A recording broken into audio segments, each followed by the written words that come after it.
Je dois vous avouer que je tremble un peu devant vous ce matin parce que le texte qui va nous intéresser parle de deux des sujets les plus sensibles, du divorce et de l'argent. Et j'ai peur que rien que à l'écoute de ces deux termes, on soit crispé et qu'on commence déjà à regretter d'être venu ce matin. Et il y aurait un autre risque aussi, ce serait simplement de se dire ah bah moi c'est bon, je suis pas divorcé, je donne de l'argent chaque mois à l'église donc c'est bon, ça ne me regarde pas. Et en fait dans les deux cas, on serait en train de passer à côté du message du texte. Ce passage, oui, il va nous parler du sujet sensible, du divorce et de l'argent, mais il ne parle pas que de ça, il vient nous dévoiler des choses bien plus profondes et bien plus importantes. Donc ce que je nous invite à faire, c'est de ne pas juger tout de suite, de ne pas juger trop vite ce passage, mais d'attendre qu'on puisse le comprendre ensemble pour savoir ce qu'on en fait. Je vais prier pour nous avant qu'on puisse lire le passage. Ouais, notre Dieu, il y a vraiment certains passages qu'on préférerait sauter dans ta parole, mais on veut se souvenir que tu es ce Dieu qui, au commencement, avait créé toutes choses très bonnes pour nous, pour les êtres humains, et que donc, quand tu écris des choses, même si elles sont désagréables, c'est pour notre bien. Aide-nous à les comprendre, à les écouter, et je veux te prier aussi que tu m'aides à parler d'une manière qui soit juste et avec tact, en particulier envers des personnes qui peuvent souffrir en ce moment ou avoir souffert des sujets dont on va parler. Et je te prie ça au nom de Christ. Amen. Je vous invite donc à prendre une Bible. Si vous n'en avez pas, il y a deux personnes qui ont un petit stock dans la main. Donc n'hésitez pas à lever la main si jamais vous voulez une Bible. Et si jamais tout le monde en a une, eh bien, je vous invite à l'ouvrir dans l'évangile de Marc, au chapitre 10.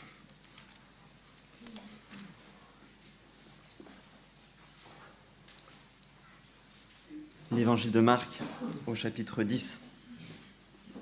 Et je lis à partir du verset 1. Jésus partit de là et se rendit dans le territoire de la Judée de l'autre côté du Jourdain. La foule se rassembla de nouveau près de lui, et conformément à son habitude, il se mit encore à l'enseigner. Les pharisiens l'abordèrent pour lui tendre un piège, lui demandèrent s'il est permis à un homme de divorcer de sa femme. Il leur répondit : « Que vous a prescrit Moïse ? Moïse, dirent-ils, nous a permis d'écrire une lettre de divorce et de renvoyer notre femme. » Et Jésus leur dit : « C'est à cause de la dureté de votre cœur que Moïse vous a donné cette règle. Mais au commencement de la création, Dieu a fait l'homme et la femme. C'est pourquoi l'homme quittera son père et sa mère, et les deux ne feront qu'un. Ainsi, ils ne sont plus deux, mais ne font qu'un. Que Dieu ne sépare donc pas ce que Dieu a uni. » Et lorsqu'ils furent dans la maison, les disciples l'interrogèrent encore là-dessus. Et il leur dit : « Celui qui renvoie sa femme et qui en épouse une autre commet un adultère envers elle, et si une femme divorce de son mari et en épouse un autre, elle commet un adultère. » Des gens lui amenaient des petits-enfants afin qu'il les touche, mais les disciples leur firent des reproches. Et voyant cela, Jésus fut indigné et leur dit : « Laissez les enfants venir à moi et ne les en empêchez pas, car le royaume de Dieu est pour ceux qui leur ressemblent. Ah, je vous le dis en vérité, celui qui n'accueille pas le royaume de Dieu comme un petit enfant n'y entrera pas. » Puis il les prit dans ses bras et les bénit en posant les mains sur eux. Comme Jésus se mettait en chemin, un homme accourut et se jeta à genoux devant lui. « Bon maître, lui demanda-t-il, que dois-je faire pour hériter de la vie éternelle ?» Jésus lui dit : « Pourquoi m'appelles-tu bon ? Personne n'est bon si ce n'est Dieu seul. Tu connais les commandements. Tu ne commettras pas d'adultère, tu ne commettras pas de meurtre, tu ne commettras pas de vol, tu ne porteras pas de faux témoignages, tu ne feras de tort à personne, honore ton père et ta mère. » Et il lui répondit : « Maître, j'ai respecté tous ces commandements dès ma jeunesse. » L'ayant regardé, Jésus l'aima et lui dit : il te manque une chose.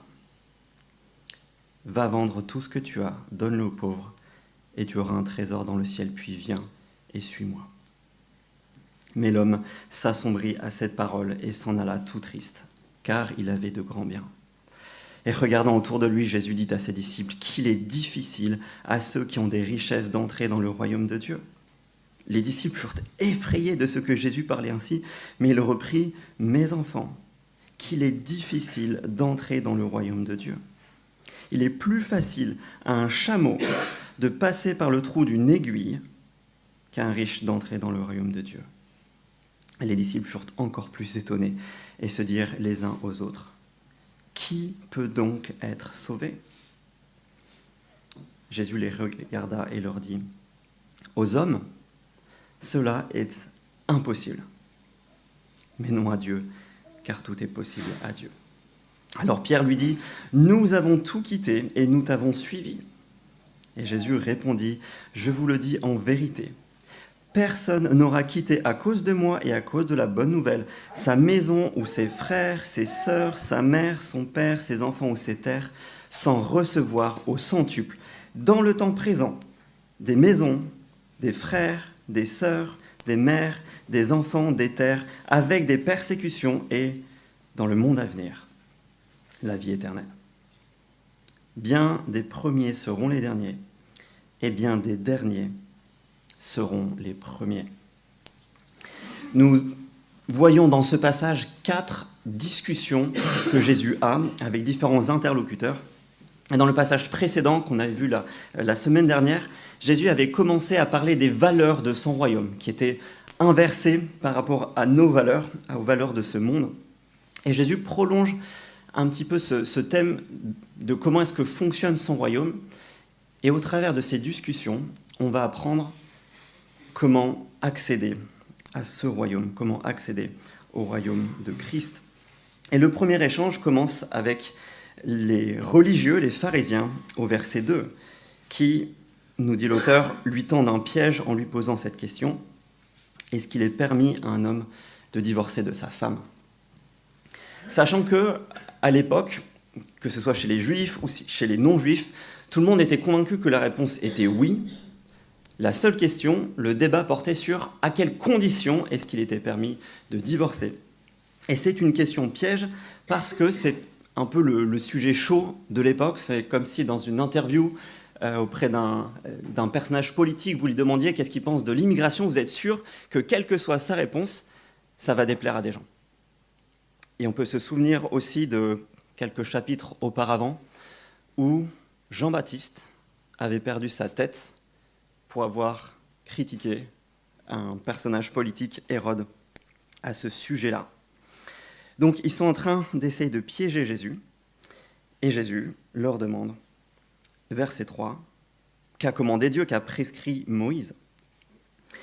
Et les pharisiens répondent en citant un passage de l'Ancien Testament, du livre du Deutéronome, où ils disent « Moïse nous a permis d'écrire une lettre de divorce et de renvoyer notre femme. » Et Jésus de répondre « C'est à cause de la dureté de votre cœur que Moïse vous a prescrit cela. » Jésus est en train de dire qu'ils ont pris ce qui était une concession pour en faire un commandement, une intention. Ils ont pris quelque chose qui était une mesure que Dieu avait donnée pour protéger notamment les femmes qui allaient être victimes de divorce. Dieu le savait, mais cela ne reflétait pas du tout l'intention première de Dieu. Les pharisiens avaient, comme un commentateur le dit à propos de ces versets, c'est comme s'ils avaient cherché à piloter un avion en regardant les instructions en cas de crash. Ils sont partis des cas d'exception pour essayer d'en faire une norme. Et Jésus dit, c'est pas comme ça que ça marche. Il faut trouver l'intention première de Dieu. Et dans le cas du mariage, elle se trouve dans les 2 premières pages de la Bible, dans le livre de la Genèse, qu'il cite au verset 6. « Dieu a fait l'homme et la femme. C'est pourquoi l'homme quittera son père et sa mère, et les 2 ne feront qu'un. »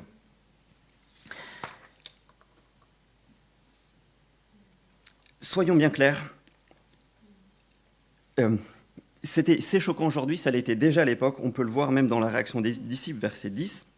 Lorsqu'ils furent dans la maison, les disciples l'interrogèrent encore là-dessus. Les disciples sont en train de demander à Jésus, est-ce que tu étais sérieux quand tu disais ça?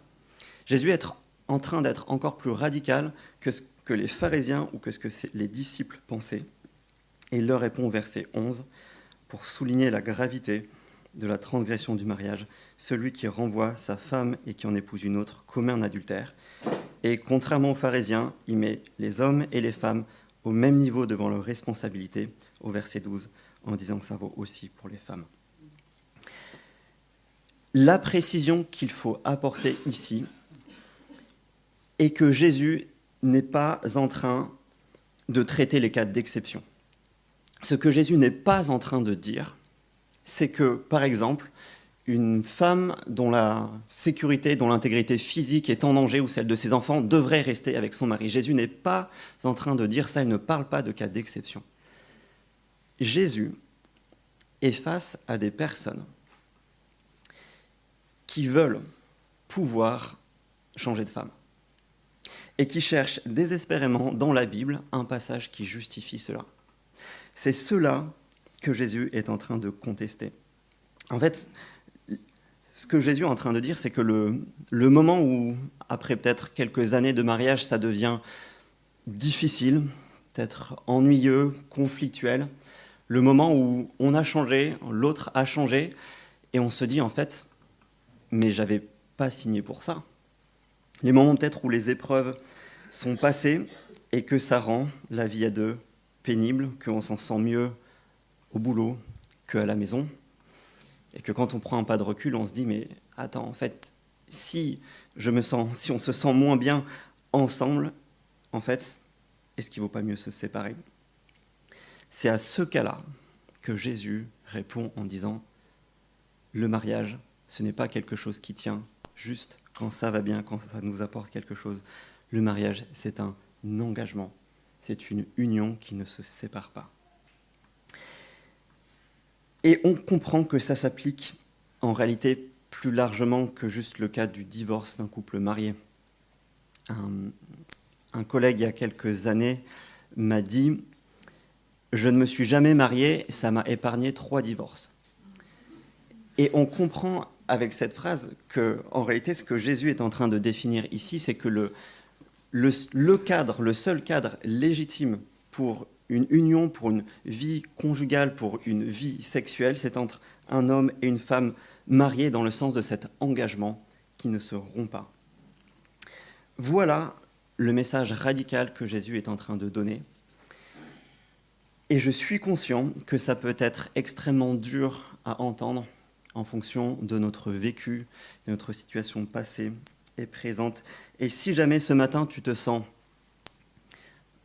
accusé, coupable par rapport à cela, j'aimerais attirer notre attention sur le premier verset de notre passage, le verset 1 de ce chapitre, où nous lisons que Jésus partit de là et se rendit dans le territoire de la Judée. Et la Judée, c'est le cœur du territoire d'Israël et c'est là où il y a tous les ennemis de Jésus. Jésus vient de mettre le pied en Judée. On pourra voir dans le verset 32 la semaine prochaine. Pourquoi ? Parce qu'il est en train de monter vers Jérusalem, où il sait pertinemment, il l'a annoncé 3 fois à ses disciples, qu'il va être arrêté là-bas, condamné et souffrir la mort atroce de la crucifixion. Jésus n'est pas en train juste de condamner tous ceux qui n'ont pas respecté ses prescriptions en termes de mariage, de conjugalité. Jésus est ce roi de l'univers qui a mis les pieds dans la boue et qui nous dit « Je viens pour payer à ce que tu as fait. Certes, c'est grave, mais je viens pour résoudre cela. Est-ce que tu veux me suivre ?» Jésus n'est pas venu pour condamner, mais pour sauver. Et c'est ce Dieu-là qui nous adresse ce message. Et derrière cette question spécifique du divorce, il y a une autre question, celle de l'autorité. Quelle était l'autorité suprême pour ces pharisiens ? Eux, ils essayaient de faire croire que leur autorité suprême était la Bible, Mais en réalité, ce n'était pas le cas. Leur autorité suprême, c'était leur désir, c'était leur cœur. Et ils voulaient en fait justifier leur désir, leur cœur, à partir de la parole. Et soyons très honnêtes, la Bible est un livre suffisamment épais pour qu'on puisse arriver à justifier à peu près ce qu'on veut, si on en a envie. Et c'est particulièrement vrai dans le domaine des relations, de la sexualité. Si on veut justifier quelque chose, on y arrivera. Ce que Jésus est en train d'enseigner sur son royaume, c'est que en faire partie, ça ne consiste pas juste à respecter un certain nombre de règles. C'est bien plus que cela, bien plus exigeant. Ça consiste à se soumettre à son autorité, à renoncer à suivre nos propres désirs, à chercher à les justifier à partir de la Bible. Mais ça consiste à dire, ok, je crois que c'est Dieu qui a raison, que c'est lui qui détermine ce qui est bon ou ce qui est mauvais pour moi, jusque là où ça me dérange, jusque dans les sujets les plus intimes, jusque même ce qu'on fait dans notre chambre. Et ma tentation, en tout cas, quand j'entends cet enseignement sur un royaume qui paraît tellement radical, c'est de me dire, en fait, le royaume de Dieu, ça a l'air d'être pour les gens, mais qui ont fait tous leurs efforts possibles. Et c'est peut-être ce que pensaient aussi les disciples, quand au verset 13, il y a des gens qui amènent des enfants vers Jésus, et eux, ils font les videurs. Ils disent, non, pas d'enfants ici. Pourquoi ? Sans doute parce que les enfants, ils n'ont pas grand-chose à apporter. Le royaume, ça a l'air d'être pour les grands, pour ceux qui ont fait leurs preuves. Et regardez la réaction de Jésus au verset 14. Jésus fut indigné. Pour lui, ce qui se passe, ce que font les disciples est extrêmement grave. Pourquoi ? Toujours le verset 14. Le royaume de Dieu est pour ceux qui leur ressemblent. Les enfants sont un modèle pour nous. Et en quoi est-ce qu'ils sont un modèle ? Verset 15. Celui qui n'accueille pas le royaume de Dieu comme un petit enfant n'y entrera pas. En fait, ce que nous devons regarder chez un enfant, ce que nous devons reconnaître chez un enfant, c'est que vous n'avez jamais vu un enfant payer sa part du loyer. Vous n'avez jamais vu un enfant rembourser à la fin du mois ce qu'il a mangé. Un enfant, il est juste dépendant, il n'apporte rien chez lui. Il est juste en train d'accueillir ce que ses parents lui offrent. Et Jésus est en train de dire que c'est exactement comme ça que le royaume fonctionne. Nous ne pouvons rien y apporter, ni avec notre richesse, ni avec nos bonnes actions. Nous ne pouvons que le recevoir. Et en fait, il est même impossible d'y entrer, nous dit Jésus, si nous essayons d'y apporter quoi que ce soit. Et si tu es comme moi, tu dis, attends, il y a un truc qui est bizarre. Parce qu'on a vu juste avant que le royaume a l'air d'être extrêmement exigeant, qu'il nous faut nous soumettre totalement à l'autorité de Dieu, de Christ, et en même temps qu'il est immérité et qu'on ne peut rien apporter. Est-ce que ça ne paraît pas un peu contradictoire, cet aspect d'un royaume exigeant et immérité en même temps ? Ça m'a pris beaucoup de temps cette semaine, et je crois que la suite du passage éclaire un petit peu ce paradoxe. Parce qu'au verset 17, nous voyons arriver un homme qui, à la fois, ne reçoit pas le royaume comme un enfant, qui va penser pouvoir le mériter, et qui, en même temps, ne va pas accepter l'exigence radicale du royaume.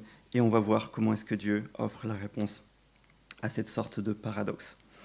Donc regardez avec moi, verset 17, un homme qui accourt et qui pose à Jésus la question existentielle par excellence que nous devrions tous nous poser et y répondre. Comment avoir la vie éternelle ? Comment être sauvé ? Et pourtant, en fait, il présume un petit peu de la réponse, n'est-ce pas ? Il ne dit pas juste comment avoir la vie éternelle, il dit que dois-je faire pour hériter de la vie éternelle. Donc il présuppose qu'il faut faire quelque chose pour l'avoir. Et c'est ça que Jésus semble relever avec cette réaction qui peut nous surprendre au début, verset 18. « Pourquoi m'appelles-tu bon ? Personne n'est bon si ce n'est Dieu seul. » Jésus n'est pas en train de dire que lui-même, Jésus n'est pas bon comme Dieu l'est. Ce que Jésus est en train de relever, c'est que si l'homme pense que c'est en étant suffisamment bon qu'on va accéder au royaume de Dieu, eh bien en fait, c'est qu'il n'a pas compris ce que c'est être bon. Qui est bon ? Dieu. Et nous sommes incapables d'être aussi bons. Il est en train de souligner déjà qu'il y a un problème de pensée que nous pouvons faire suffisamment pour entrer dans le royaume. Et verset 19, il lui dit, en fait, il commence par répondre à l'homme ce que l'homme a déjà fait. Tu connais les commandements, sous-entendu, c'est comme ça que tu as essayé d'être bien jusqu'à maintenant. Et là, il cite 5 des 10 commandements qu'il a bien choisis. Ce sont les commandements qui parlent de notre comportement les uns vis-à-vis des autres. Et du coup, l'homme répond, j'ai respecté tous ces commandements dès ma jeunesse.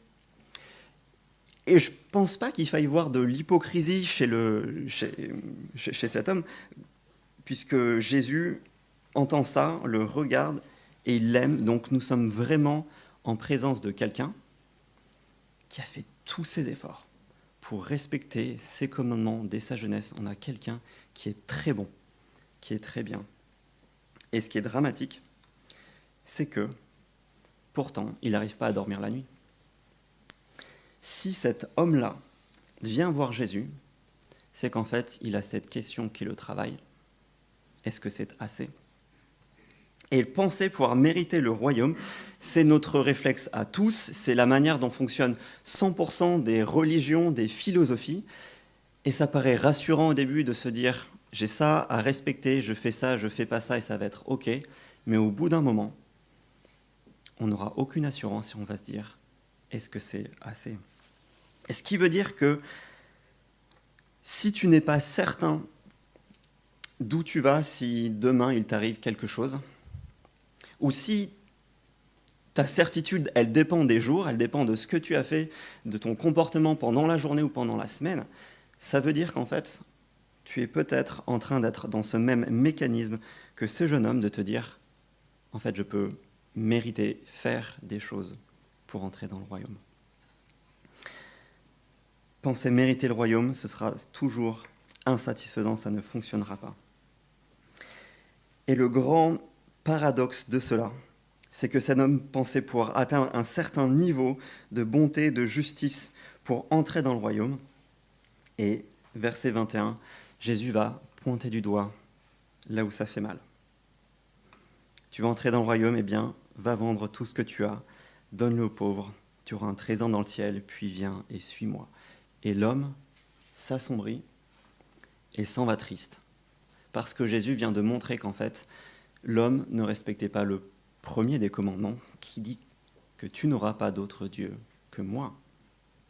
Jésus met devant l'homme un choix très clair entre ses richesses et Dieu pour montrer que l'homme est incapable de choisir Dieu et que donc le Dieu, la priorité pour cet homme, ce sont ses biens.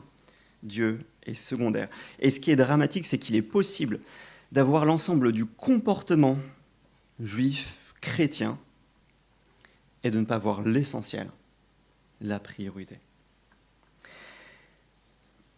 Mais on en reste avec cette question qui m'a beaucoup dérangé. Est-ce que Jésus n'est pas en train de demander à l'homme de faire quelque chose pour entrer dans le royaume ?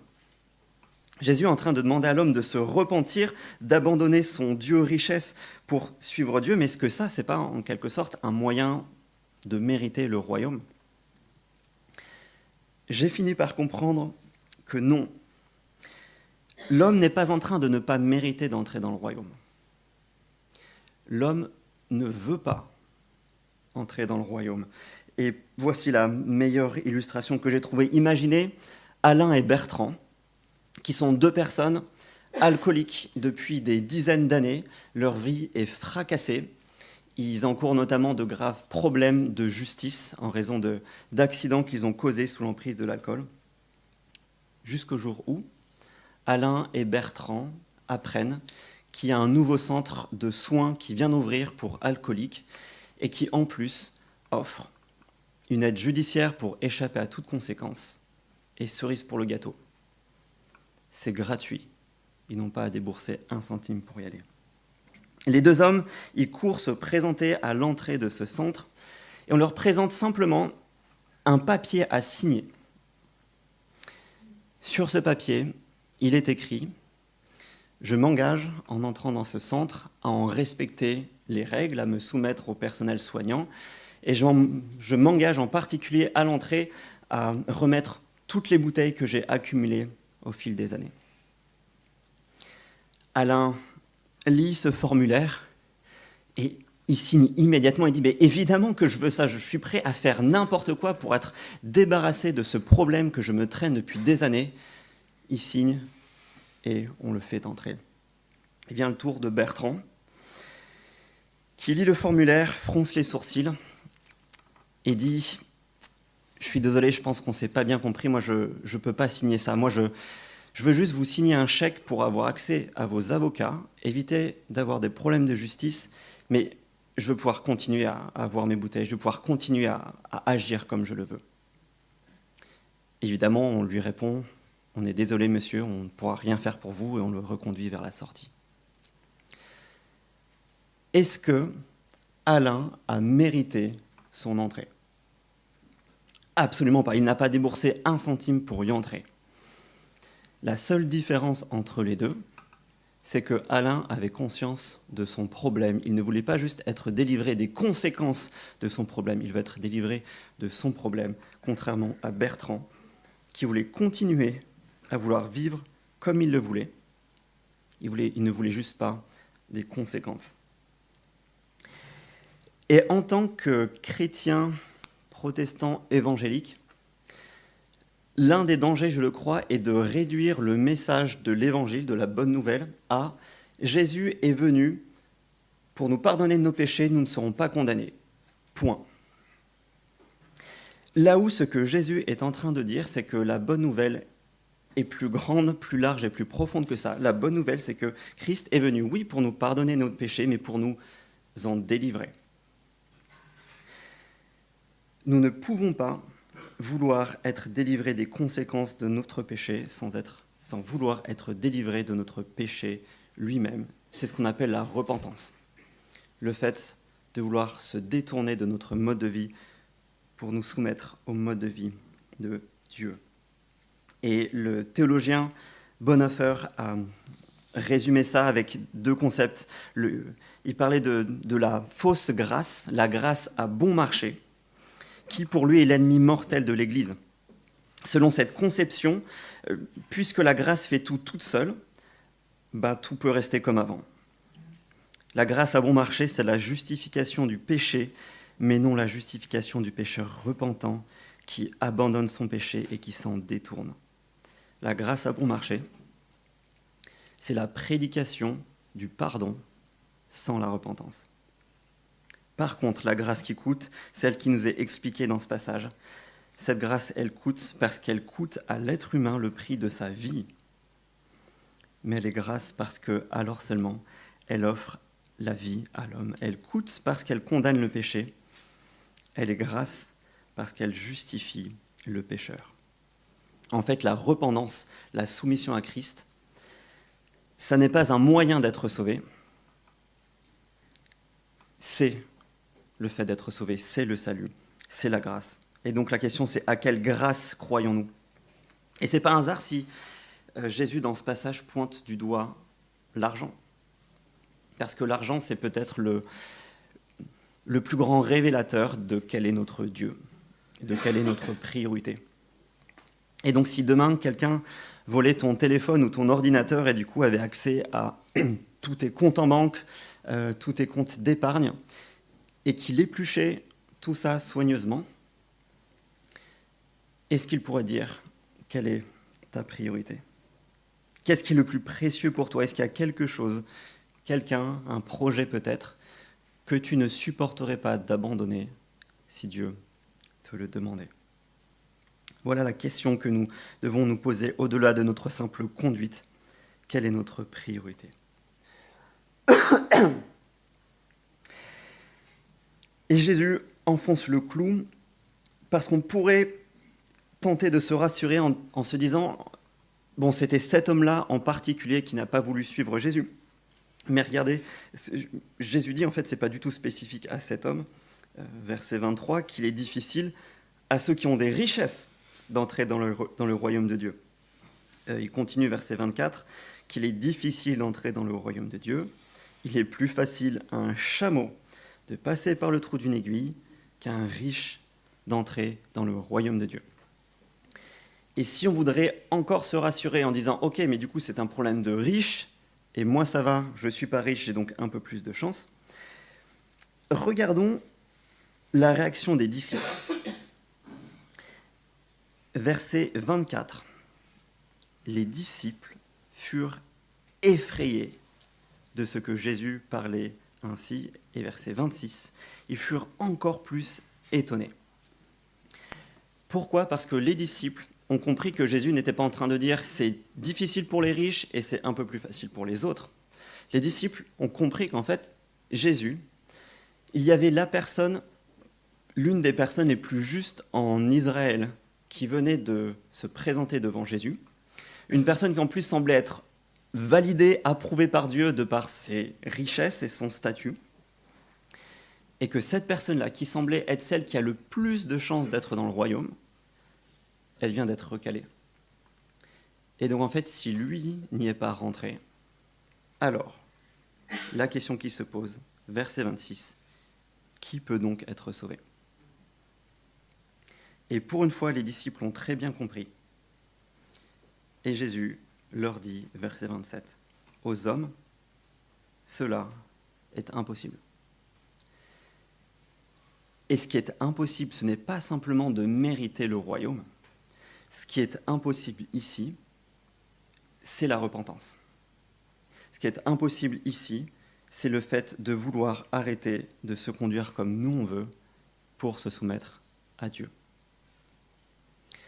Jésus vient d'ôter tout espoir qu'on pourrait avoir en l'être humain, impossible aux hommes, mais pas à Dieu. Et voilà l'espoir, et voilà la clé de ce passage qui, je pense, permet de réconcilier l'exigence du royaume et le fait que ce soit immérité. C'est que s'il y a bien un truc que Dieu se plaît à faire, c'est de faire ce qui est impossible aux hommes. Et la repentance elle-même, le changement de vie, est quelque chose que Dieu produit. Donc ce n'est pas, encore une fois, un moyen de mériter, c'est quelque chose dont on se rend compte qu'on en a besoin, qu'on demande à Dieu de produire dans nos vies. Voilà ce que Jésus est en train de montrer. Nous avons besoin, même pour notre repentance, du Tout-Puissant. Voilà le cœur de l'Évangile. Dieu veut produire en nous la repentance, le changement de vie, pour qu'on puisse entrer avec une vie transformée de manière imméritée dans son royaume.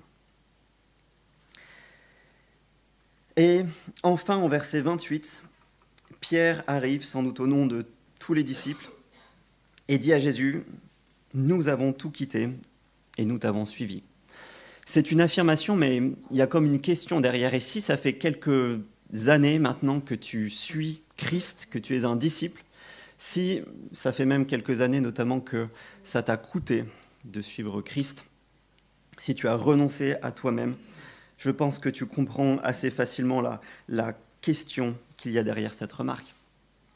C'est quand avec le temps, on voit des personnes autour de nous qui n'ont pas renoncé à elles-mêmes, qui semblent mener leur vie comme elles le veulent, qui semblent en profiter à fond de leur richesse, de leurs relations, de leurs projets, de leurs priorités, de leur temps. Et même on voit peut-être des personnes qui se disent chrétiennes et qui semblent arriver à continuer à vivre un petit peu comme avant sans se repentir. Et face à ça, on se dit, en fait, est-ce que j'ai fait le bon choix ? Est-ce qu'il n'y a pas moyen de trouver une sorte d'entre-deux entre la repentance et le renoncement ? Réponse de Jésus, est-ce que ça vaut le coup de renoncer à soi-même pour le suivre ? Verset 28, en vérité, personne qui aura quitté à cause de moi et de la bonne nouvelle, sa maison, ses frères, ses sœurs, sa mère, son père, ces enfants ou ces terres, sans recevoir au centuple, dans le temps présent, des maisons, des frères, des sœurs, des mères, des enfants, des terres, avec des persécutions, et dans le monde à venir, la vie éternelle. Pour Jésus, on est gagnant sur les deux tableaux. On est arrivé avec Éline il y a 1 an et demi à Lille. Ça n'a vraiment pas été facile pour nous de quitter Toulouse, une ville où on était vraiment confortable, on y était bien. Et on venait à Lille en ne connaissant quasiment personne. On y était juste venu une fois pendant 2 jours. Et pourtant, le jour de notre arrivée, il y avait plein de monde pour nous aider à décharger le camion, dont certaines personnes qu'on n'avait jamais vues de notre vie. Quand notre voiture est tombée en panne l'hiver dernier, il y a eu plusieurs personnes qui nous ont proposé de nous prêter la leur pendant 1 ou 2 semaines. Là, depuis le mois de septembre, on se retrouve 2 fois par mois en petits groupes dans notre salon. On peut partager des choses vraiment profondes avec des personnes. Plusieurs fois par an, on a des gigantesques banquets ici même. Bref, Jésus n'a pas prononcé ces paroles à la légère. Et il est clair, oui, il y aura des persécutions, des difficultés, mais en fait, déjà, rien qu'avec l'Église, on gagne au centuple. Est-ce que ça vaut le coup? Oh que oui, déjà maintenant, et quand bien même, dans le monde à venir, cela nous offre et nous garantit la vie éternelle. Cette vie où 1 seconde du bonheur qu'on aura en mettant le pied auprès de Dieu suffira à effacer toutes les difficultés et les peines de notre vie ici-bas. Donc si tu es découragé en ce moment du prix à payer, si tu te demandes si ça vaut le coup de renoncer à soi-même pour suivre Christ, cette semaine, rappelle-toi chaque jour de ce verset 31. Bien des premiers, c'est-à-dire de ceux qui auront voulu ne pas renoncer à eux-mêmes, garder leur vie, seront en fait les derniers. Et bien des derniers, ceux qui auront renoncé à eux-mêmes, ceux qui auront tout perdu pour Christ, seront en fait les premiers. Et je vous invite à prier.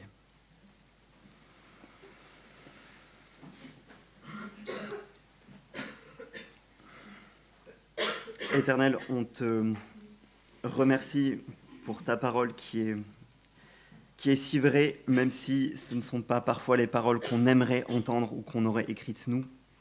On voit à quel point Christ, tout au long de cet évangile, il vient nous montrer ce choix qui est devant nous, soit de garder notre vie et de la perdre au bout du compte, soit d'y renoncer pour Christ et de la gagner.